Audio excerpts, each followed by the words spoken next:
What's up, everybody? My name is Thompson, and I just picked up a 2018 C300 W205 chassis. And when I say I picked it up for my lovely girlfriend who is standing behind the camera. I traded in my Dodge Challenger 2013 RT for this car because we needed something more practical, more economical, and something with four doors, and something that's a little bit more comfortable and more luxurious. I love this car. So the C-Class used to be Mercedes entry-level vehicle, but with the introduction of the A-Class, the CLA class, the C-Class has definitely gone a long ways, and it is not the C-Class of the past. So the color that it's in is a brilliant blue. I think it's the best color that you can possibly get on a C-Class. This is the AMG package, so you do get the 19-inch wheels, you get the bigger brakes, get you a little bit better stopping power, and it just looks fantastic with the silver trim around it. So sitting in the cockpit of the C-Class is definitely a driver's car. You have a flat bottom steering wheel. It's thickly bolstered. You have your thumb cutouts, and you get your flappy paddle gearbox here. It's not a DCT transmission. It's just your 7-speed automatic, but it shifts pretty quick whenever you want to gear. I mean, it's not like a DCT where it's instantaneous, but it's pretty fast for what it is.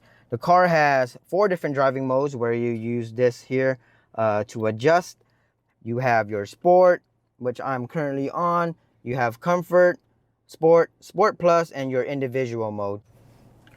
All right, we are on the back roads of Trabuco Canyon. Very, very popular driving road. It's super fun. It has some bends, some curves to it, but nothing too crazy, nothing too dangerous. And we're gonna take this thing on the road, and I will give you my review. So this thing has a driver stock. It doesn't have a center console shift. I have it in sport mode, and let me wait for all of these people to pass and I'll get on the road. Let's go. And now we're off.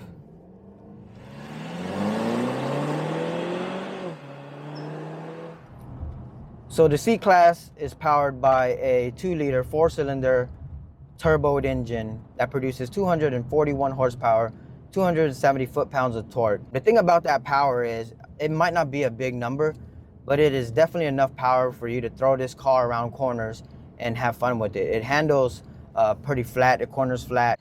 It's very linear and very smooth, so it's easy to manage, and the car is very, very predictable when you're driving it, which makes this car a really, really good option, especially for my girlfriend who doesn't really drive fast or doesn't drive aggressively.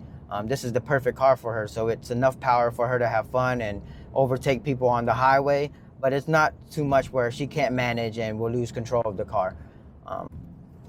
So before this car, like I said, I traded in my 2013 Challenger RT, which had a lot of power, but it was only good in a straight line.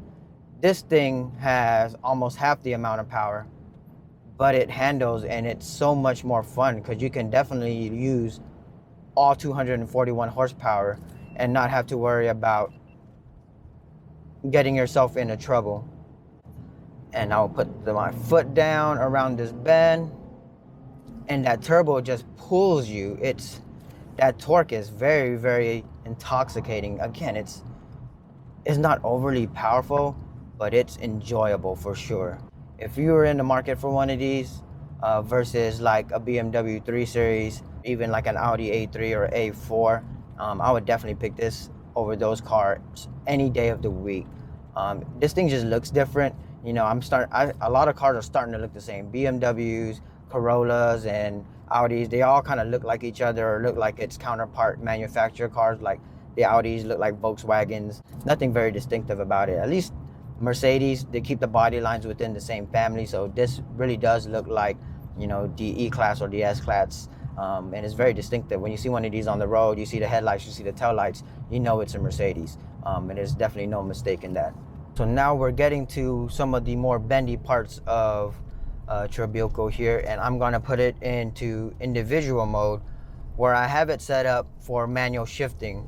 What I like about the manual shift mode is it really lets you hold gears. A lot of cars, when you get to red line or you get even close to red line, the car automatically shifts for you. This doesn't, and it does not downshift for you unless you're like at a dead stop, and then the car will downshift for you. So right now I am in fourth. The car is telling me that it wants fifth, But once I put my foot down, it knows that I'm gonna rev it out, and that warning goes away to shift. This thing is really fun. This thing is fun. So I'm in fourth. I'll shift down to third. And this car is gonna let me pass. I appreciate it. Thank you. We're gonna go down this corkscrew.